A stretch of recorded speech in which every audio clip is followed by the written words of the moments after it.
লাইফে বউ থাকাটা ইম্পর্টেন্ট, কারণ অবশ্যই। মেয়েরাজকে দেখেন আর ওই পাশে দেখেন সবাই কাবল হারতেছে, কিন্তু মেয়েরাজ বেচারা কি একলা একলা হারতেছে। আর এই আমরা একসঙ্গে বিজয় দেওয়ার কোনটা বিয়ের কথা চলতেছে, বাট সিঙ্গেল হয়ে একলগে চলতেছে, খুবই খারাপ লাগতেছে। বিজয়, তুমি কিছু বলো মেহরাজ ভাইয়াকে নিয়ে। তোমার অনুভূতি আছে, কোনো কিছু বলার আছে? তুমি যে এখন এই বউবিহীন সি বিচ ঘুরতে আসো, মেহরাজ তোমার সামনেও তো কাপল গেল, তোমার কাছে কি আফসোস লাগেনি? তোমার কাছে কি খারাপ লাগেনি মেহরাজ? হ্যাঁ, টোটালি খারাপ লাগে নাই। যাক, তারপরও বিষয়টা একটু ভাববার। মুজাহিদ, তুমি যে এখন বউবিহীন সি বিচ হাঁটতেছো, তোমার কাছে কেমন লাগতেছে? কষ্ট লাগে, তারপরেও কিছু করার নাই, পরিস্থিতি মাইনে নিতে হবে। ফ্যামিলি মানের জন্য শালা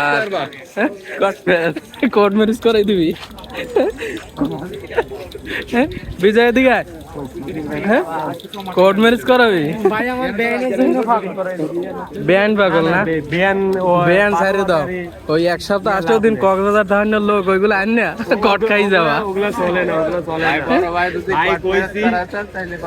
আজকে যদি আপনি বিয়েটা করতেন, আপনার আপনি যদি আজকে বিয়েটা করতেন, আপনার শালিটা আমি লইতে পারতাম।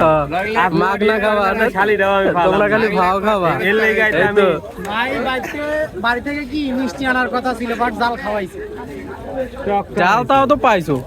মিষ্টি মিষ্টি কি আজকে যে মানুষ বিয়ে করে? তুই বিয়ে করছো, এই তো কিছুদিন আগে বিয়ে করছো না বিজয়? তুই বল, এখন কি মানুষ বিয়ে করে? আর যা করা করছো তো।